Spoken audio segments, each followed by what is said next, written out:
It's the realizing the truth of we are the medicine. Now that's the opportunity right now, right, to put those things back together, the divine masculine and the divine feminine working together. The universe can't contain God, but the heart of a believer can. So that tells you that's where, that's where your healing center is. And if you can go within there, I don't think there's anything you can't fix. Welcome to Going Within, the podcast where I, David Naylor, and our guests dive deep, sharing our transformative journeys with psychedelic therapy and other awakening experiences. As the founder of Within, a psychedelic-assisted therapy clinic in Austin, Texas, I'm dedicated to helping others find profound healing and consciousness expansion using ketamine in a ceremonial approach. Join us as we explore the life-changing potential of going within and listening to inspiring stories of transformation from various life experiences and ceremonies. Thank you for honoring me with your presence and attention today, and I'm so grateful that you're here in all of your infinite wisdom. Now, let's go within. Welcome to the Going Within podcast. Today's guest is Ian Benouis. He is a West Point graduate, former U.S. Army officer, a Blackhawk helicopter pilot, combat veteran. He's been helping wounded veterans for over a decade. He founded the ONAC church chapter and the Santo Daime church, among 55 other churches. Speaking of which, Ian went back to get his law degree after being a father of four and raising a family and serving in the military, and has helped launch these churches all over the country. And now he even has a church of his own. We dove in on so many topics, and I'm excited to dive right in on our discussion. So Ian, what does going within mean to you? Sure, I think we're oriented a lot in our society to outside loci of control and measurement, right, and self-observation. And going within just means that everything we need for our own healing is potentially inside of us. And so that's where we can go in, and if we're safe, right, and protected, and we have all the support we need, then we can access our own inner physician, our own natural healing that lives inside of us, And, from a lot of religious perspective, the Sufi perspective says that the universe can't contain God, but the heart of a believer can. So that tells you that's where your healing center is. And if you can go within there, I don't think there's anything you can't fix. Ian, it's so good to have you on the show. What an honor to have you here. I know that you have been fully immersed in the mission of humanity, of love, of awakening, of consciousness, of healing. It's just my first question is why? Why are you on such a mission, and why are you on so much purpose right now? Sure. So it sounds like that's, really part of my story. I grew up in Hawaii where cannabis and mushrooms were decriminalized back in the 70s. And so they started the Operation Green Harvest out there, where they started doing cannabis eradication using U.S. military to do domestic policing operations. And when that started to happen, that just brought the meth epidemic in from Japan right into the rest of the country. So I've been living under the drug war my entire life.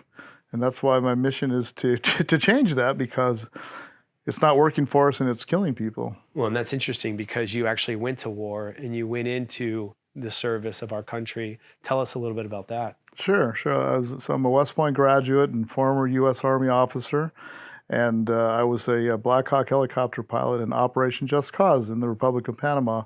So that's the biggest drug operation in world history. And we went there because Noriega was our guy, and the Colombians offered him more money, and we had to go in there and do a regime change. But I saw the personal costs, of, let's just say, maintaining the drug war, where we spent lots of money and the addiction rates haven't changed. So I don't know what we've bought with all that.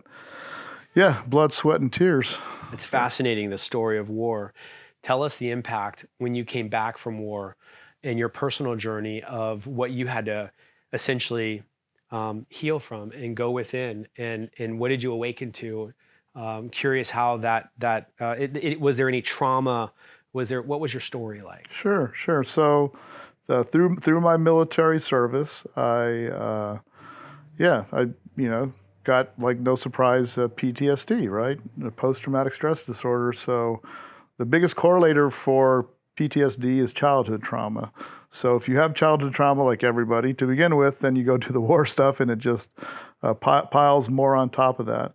But flying a helicopter and people in my unit died all the time in training, and then people died in combat, and I had some crashes, which I survived, but between those crashes and had a traumatic brain injury in the military.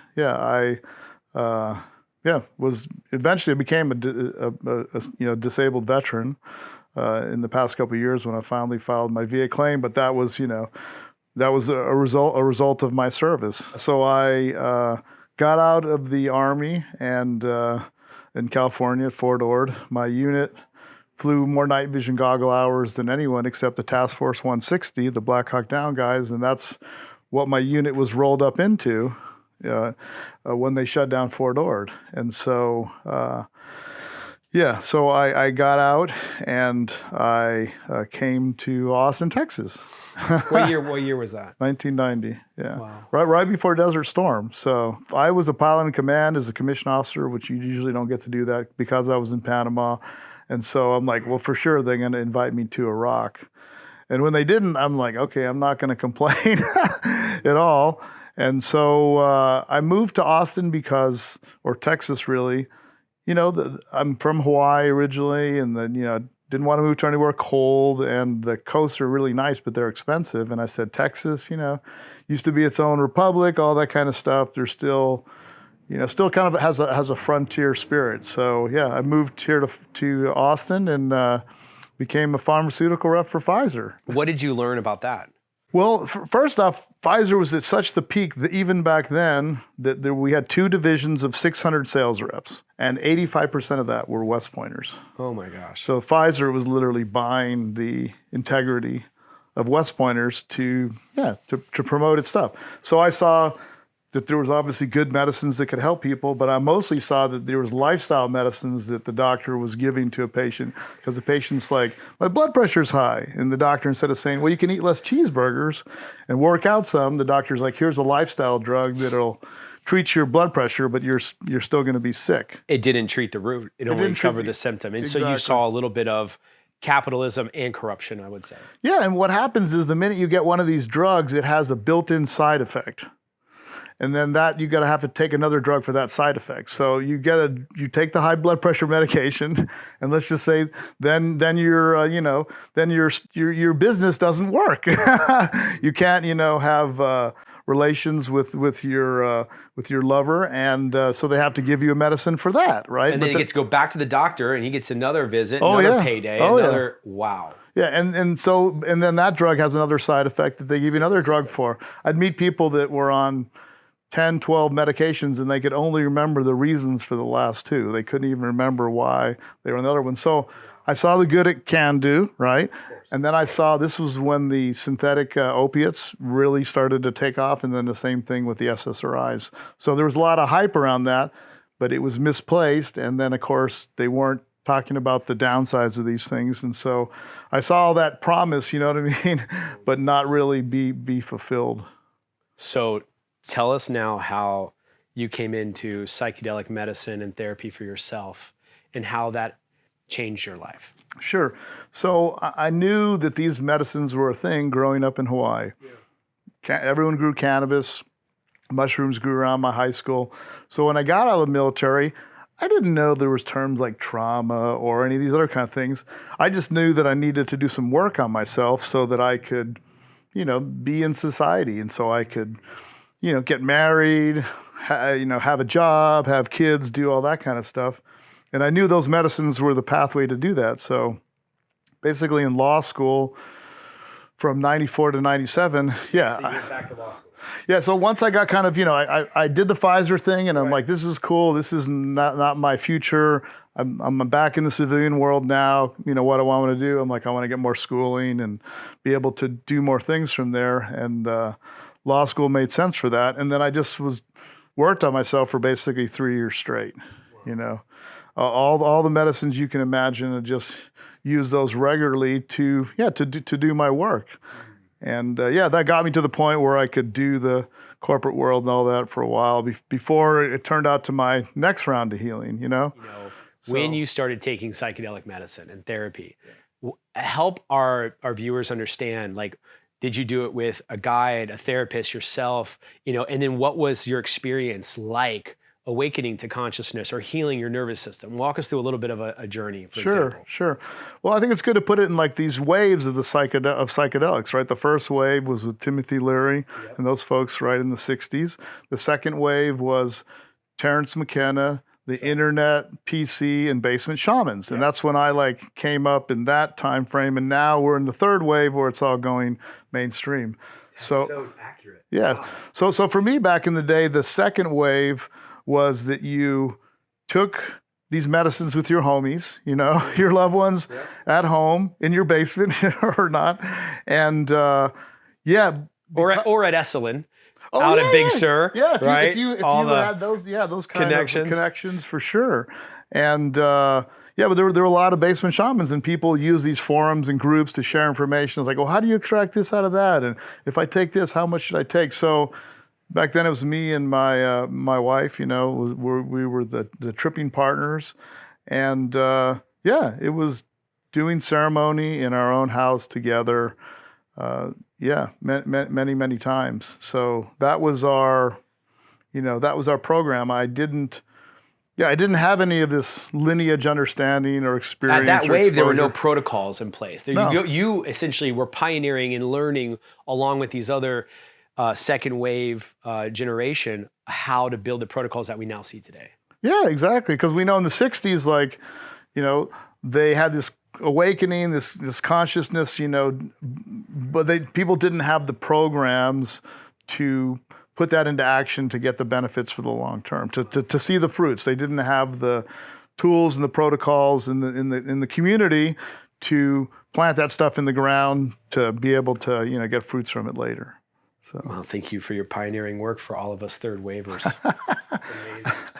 Okay, last question, and I want to move on to the next topic. Just walk us through one of your most powerful journey experiences. Walk us through what actually happened for you that changed consciousness. Sure. Well, I'll kind of highlight and then go to the event. So, done ayahuasca a bunch. I did like over 70 ceremonies in a 4-year period. So that was like the equivalent of a 3-day every other month for 4 years straight. Through that process, I accepted my life, past, present, and future. Okay. And then 2 years after that, so that's, let's say 2016, around there, 2018, I got over myself. I'm like, okay, I have no control in my life other than yes. And, you know, anything else, I could get hit by a bus tomorrow. I can't control that. I can only control my yes.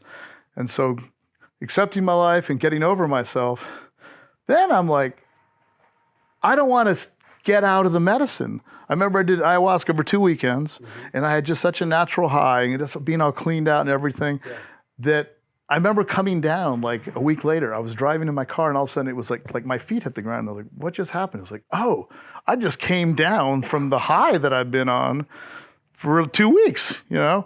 And I'm like, why do I want to go and retreat? Why do I need to have something where I'm fighting, and then I do that, like I work, and then I go and retreat, and then I play? I'm like, I want to stay in the medicine. I want to stay in the play all the time. And that's what I decided to do, is just stay in the medicine all the time and just keep going from there. I remember the first time I ever met you, Dr. Martine said, you need to meet Ian Benouis. And he was telling me about growing up in Hawaii, surfer, went in and became a Blackhawk pilot, came out, worked for Pfizer. Then he became an attorney, and then he's representing plant medicine churches, fighting for the rights of our humanity, of our collective. And I'm like, I definitely have to meet this person. So I think I was when we met, it was up at the Domain, and I thought I was gonna meet this attorney. You know, when you meet an attorney, a certain look, you know, and you had this far out, you know, psychedelic awakening shirt on with the third eye. And I'm like, this is the guy, man. And now it makes sense because, you know, I think now I've only been on this journey for about 3 years since I awoke into plant medicine. I was sober for over 2 decades, was rehab at 17 years old. So I lived that sobriety life, strong arm, I control it, my goals, my mission, my life, my. And to the point where my life just stopped working. My life it was like hitting a wall, and I was still sober. And I was counting my sobriety dates and all of this, and I was mentoring and sponsoring. I actually owned treatment centers at the time. And I just felt like my life was so hollow. Death was not like, I had started thinking about death and I'm like, no, I'll think about that later. Can't think about that now. There was just such a shell, an energetic shell of ego that I wasn't aware of.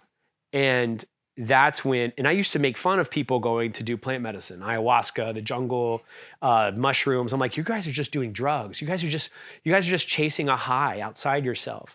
Come get sober. Come do the work. I mean, was my mentality.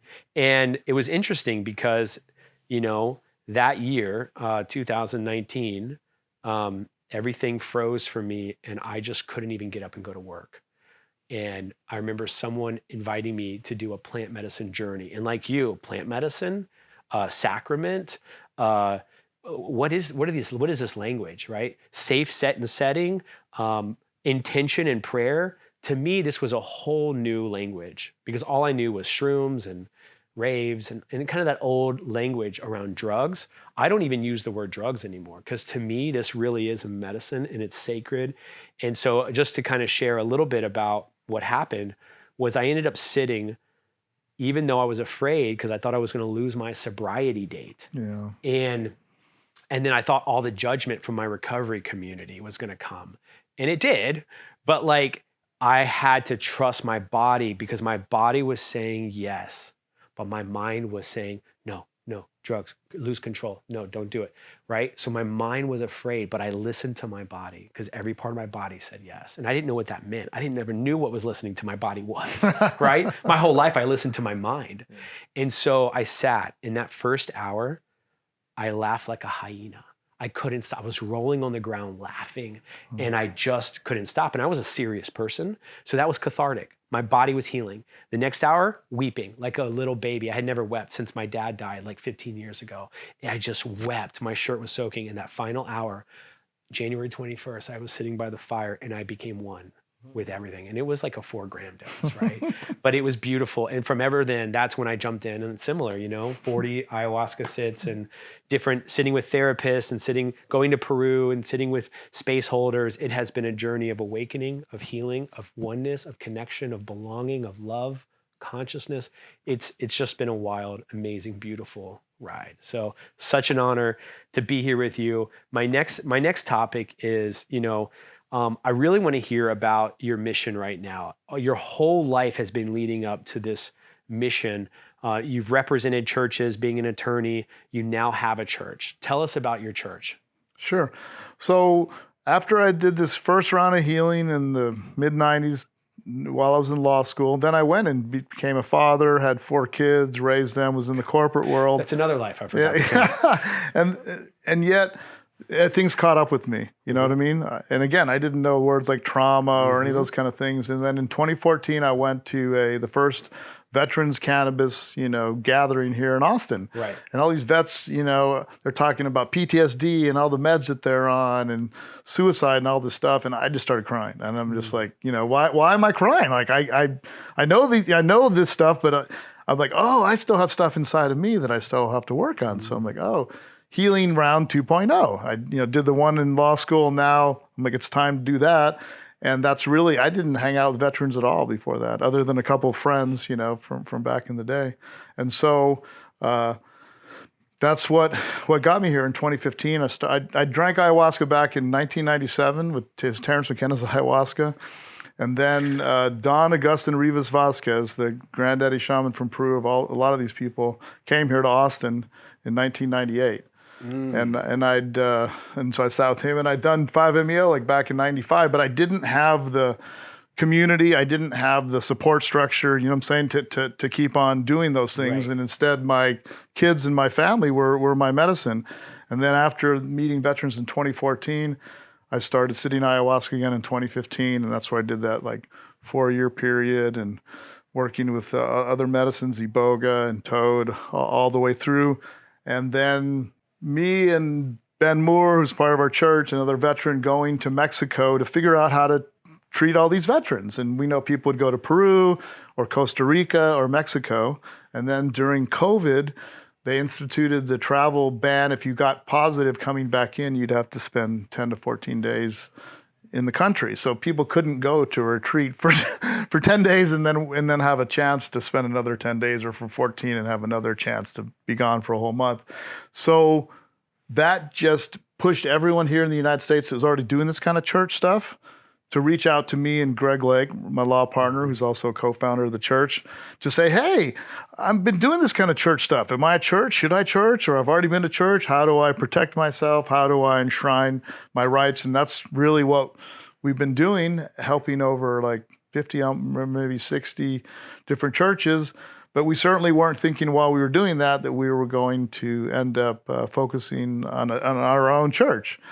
And we can talk about that at whatever. So wait, you actually helped launch 50, 60 churches all around healing, veterans, first responders, and then all of a sudden the idea and vision for your church came. But first you helped create and help 50 to 60 churches. Yeah, well, we helped a lot of people, and civilians as well, just people that were already doing this church thing that wanted to enshrine their rights and make sure that they were protected to the max degree. And but we didn't think we'd been using any of those understandings or skills to do it for ourselves. And then along came Silamathoxin. Well, before we get into your church now, tell me what you learned about the veteran community. And I know that it's got to be one of the most severely, I don't know, neglected or traumatic. I mean, what have you learned about the veteran community and the veterans and the mental health space in general? What have you learned about that? Well, what I've really learned is you need community. You need a spiritual battle buddy. You can't go and do these works without somebody who's similarly situated, who understands what you've been through and can reflect on you and also is doing the work. I'm so lucky to have my partner, Maria. We've been, ever since we met, we dove in together, and that is kind of my spiritual buddy now that I think about it. Totally. Yeah, you can't. I don't think you can do it otherwise, because if you have these deep ayahuasca experiences or you have some deep experience on toad, and that other person hasn't done it, how can you even possibly be like, what I'm feeling right now is so and so, and especially if they're made like thought where maybe nervous system doesn't feel safe because maybe they're feeling judged or something. Yes, that's huge. So that's what I've learned. So these lessons, the hardest thing is to do. You need to have a partnership and community, and the hardest thing to do is to work on yourself in relationship with someone else at the same time, because you're both like taking off all the wheels of your car, while you're driving down the road. And at the Within Center, that's why it's so important that we're here building community. We have 8 to 10 classes every week. We have a retreat. People are here daily to process therapy weekly, coaching weekly. We do everything we can so people have a container to have that reflection and to be able to share and be heard, be seen, be understood. You're building the tribe so that people know how to do these things. Although we used to do that all the time, right? Friday, whatever, we'd get together, we'd get the tribe together, we'd have the fire, we'd sing our songs, drink our sacrament. If we had issues between each other, we'd all get it worked out. And then it turned into everyone meeting for Sunday football games and NFL and chips and beer, and like kind of moved into a new type of tribe for a while. Yeah. Well, interesting. That's the end of the war. That's the end result of the war machine. Is that guys are drinking beer, getting man boobs, and yelling at the television instead of we had to go through our phases. Being divine masculine outside. Yeah, divine masculine. Well, so learning about the veteran community mental health space, like it's something of some crazy statistic, like 44 suicides a day for veterans. And tell us what you've learned there. Sure.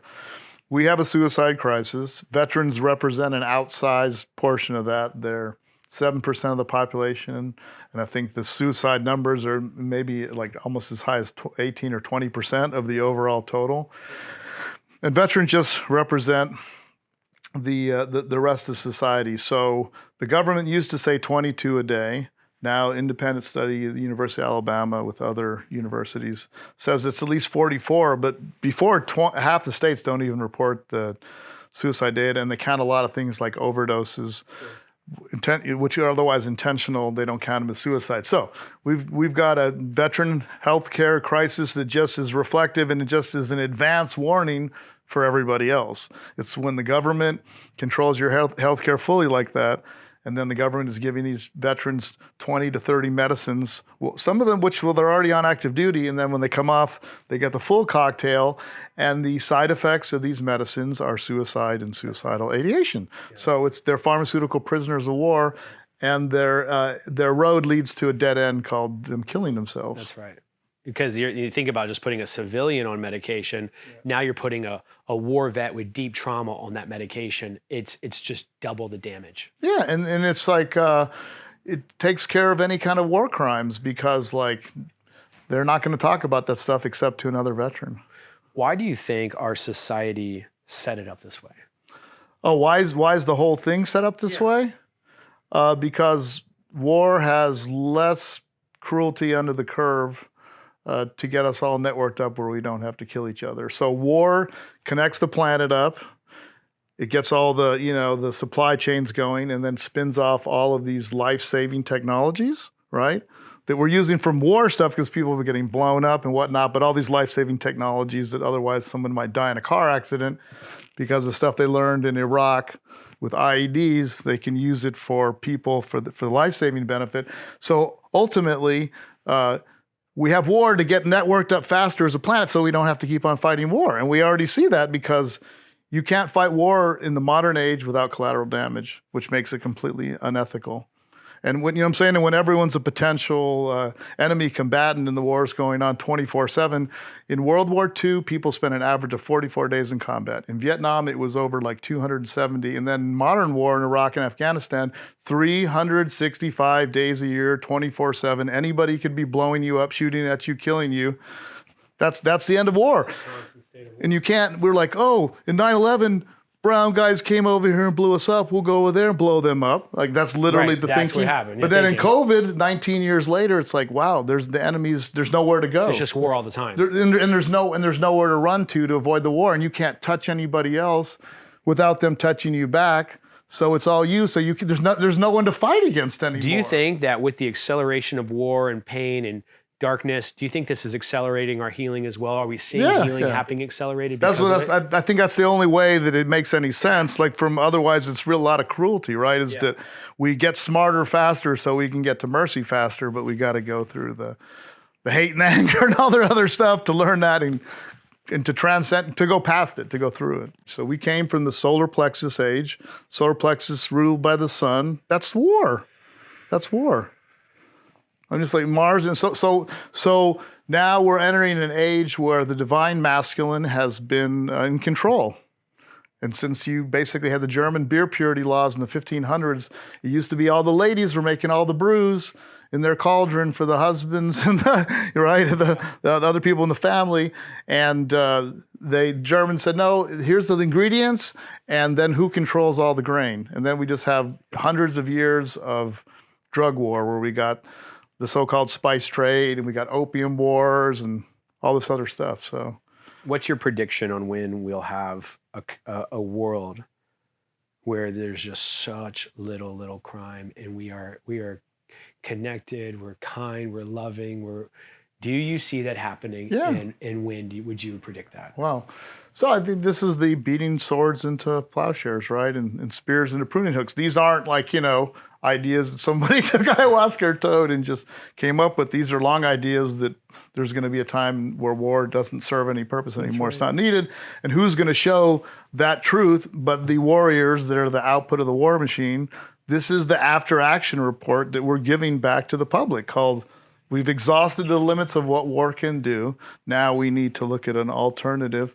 And I think in this psychedelic third wave, if we take those that are about 30 years apiece, in the 60s or 20 to 30 years, this is now. This within this wave is when we have the chance for psychedelics to go mainstream, for people to do community healing, and leveraging the technology to do some of the heavy lifting, so we can make art and music and dance and share fruits together. Exactly, and play, because we're not here to work; we're here to play. So. We're probably going to be out of time soon. I want to get to the church. I have last question on this. It really seems like to me that psychedelics is actually a major key to our our collective consciousness expanding into the next conscious paradigm. Yeah. Would you agree with that? Totally. Yeah. Totally. It's it's the realizing the truth of we are the medicine. We split science, and religion, spirit and matter to figure out matter, but we forgot that the whole point was because we're spirit to begin with. And so now that's the opportunity right now, right, to put those things back together, the divine masculine and the divine feminine working together. Yeah, this is the time and the place to do all things. So yeah, I'm super optimistic. There's just still a lot of crap we got to still process. Right in the middle of the ayahuasca journey. We're still only a couple hours in on the collective journey. We've got the whole night to go. Well, there you go. Could be another 2 decades. Who knows? So ayahuasca, you need to get church, hospital, and university, right? And that's why you need to do it at least 3 days the first time. And yeah, it seems like we're still in the hospital. Yeah, exactly. Right? So we still first part of the. Yeah, exactly. But we're in it. Oh, we're in it. We're in it. And so people got to get cleaned up Right. before they can learn some of these other life skills. And it might get a little crunchy before love comes at the end of the night. Because with ayahuasca, she always brings us back to love. Yeah, I want to talk about the church. Tell us about your church and tell us about just how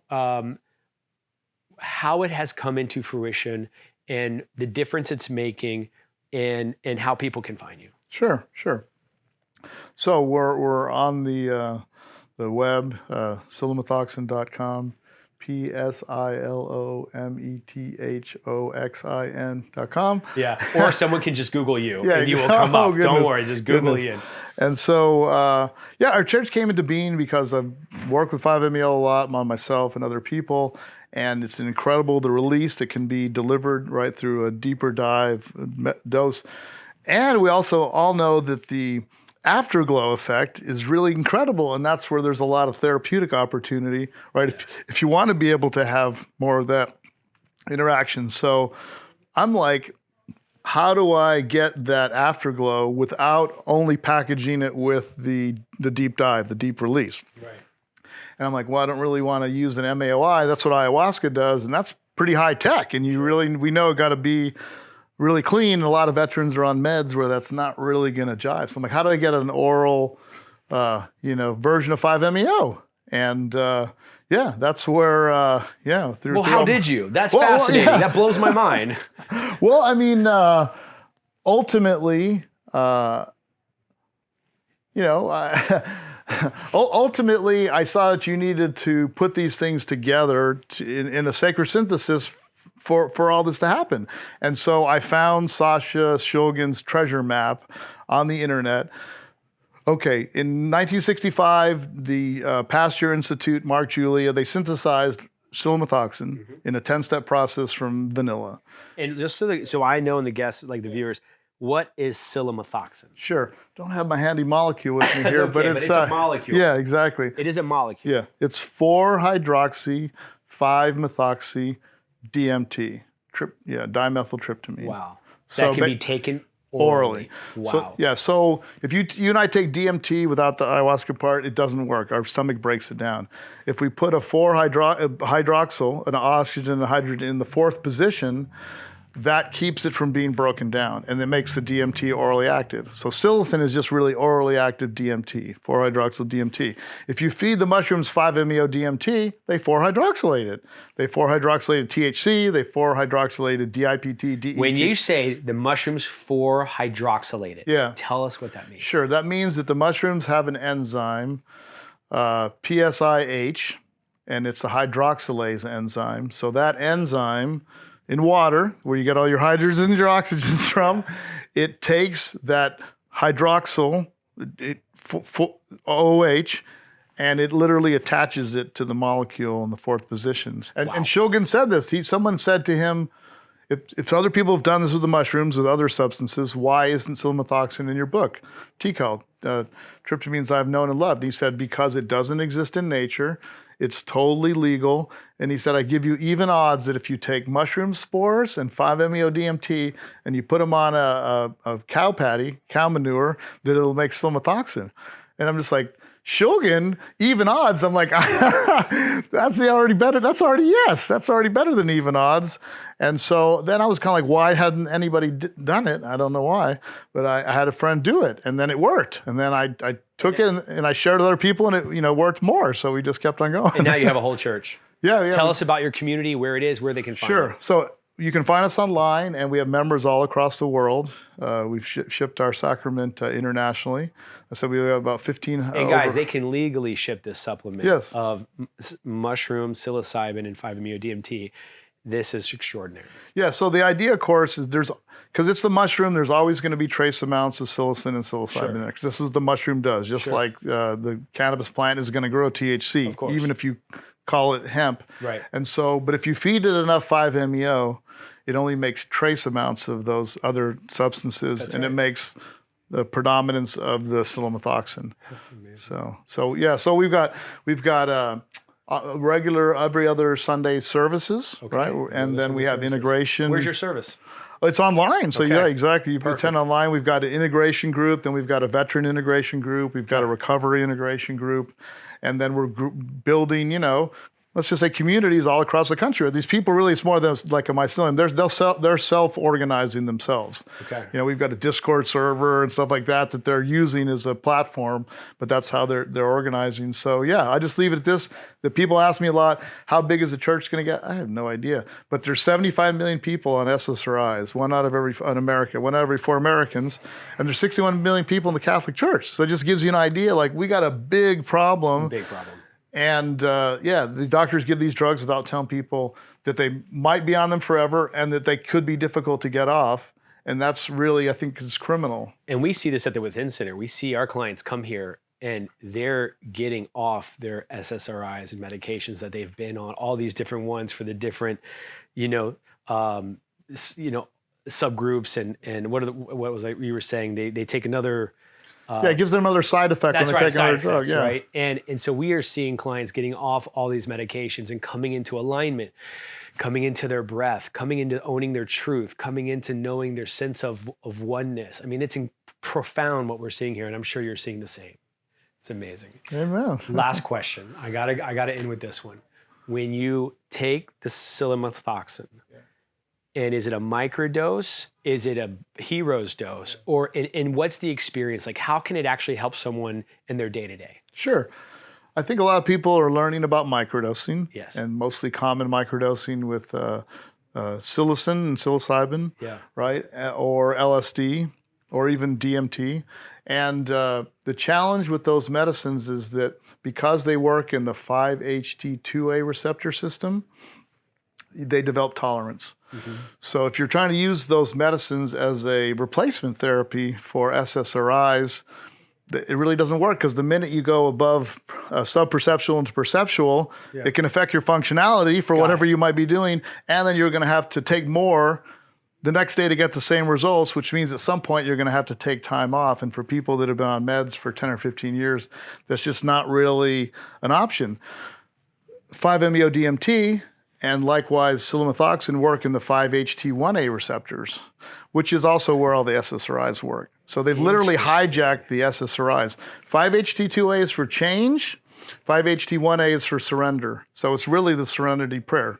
Allow me to change when I can, and then accept things as they are. So you use the ayahuasca and mushrooms to change your perspective, to change yourself. And then the 5-MeO-DMT is like, you just got to accept it as is. So with that, you can take it and you can take more. And so someone doesn't have to worry about tolerance effects, because you're really just getting those energy effects. 5-HT2A, that's your ego knows it's alive and if it's in danger or not based on that data. But in 5-HT1A, you just turn all that down some, but the walls don't start melting, what I mean? And so with the 5-HT1A, you can be functional with no tolerance effects, and you can use it as a potential replacement therapy to do other stuff. It's the best analogy we've been working with is like your default mode network takes 1,000 RPM. Wow. And you take silamathoxin and it gives you back 300 of that RPM without stimulation. So then what you do with that energy is totally up to you. It's like, I'm going to be less of an asshole or a jerk or a dick, right? And I'm going to use that, or whatever you want to do with it. But it's like energy that you got back without having to be stimulated to get there. Ian, what an honor and treat and pleasure to learn from you, to have you here. And just for anyone watching, I mean, to be able to have a man who served our country, Blackhawk pilot, grew up in Hawaii, surfing, I imagine. Boogie body surfing, but yeah. And, you know, and just a father of four, a husband, an attorney, you know, someone who's healed his own PTSD and now has helped 60 churches and now has his own church and has developed in medicine. We couldn't be learning from more of a better master, teacher, friend, brother, husband, father. Thank you so much, man. It's such an honor to have you here. And I already can't wait to have you back on to ask you some. I have so many more questions, so we'll have to have you back on. Totally. Thanks for having me, and God bless all your works, David. I see what you're doing. Yeah. Thank you, Ian. Thank you for joining us today on the Going Within podcast. The Going Within podcast is sponsored by Within Center. Within is a ceremonial psychedelic-assisted wellness center in the heart of Austin, Texas. Discover more about our transformative practices at within.center.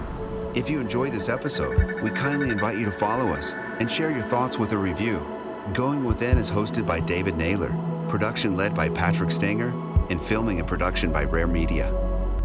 Please note the statements made on Going Within have not undergone evaluation by the U.S. Food and Drug Administration and are not intended to diagnose, treat, cure, or prevent any disease. At Within, we strongly recommend consulting your healthcare provider for personalized guidance on the diagnosis and treatment of any disease or condition.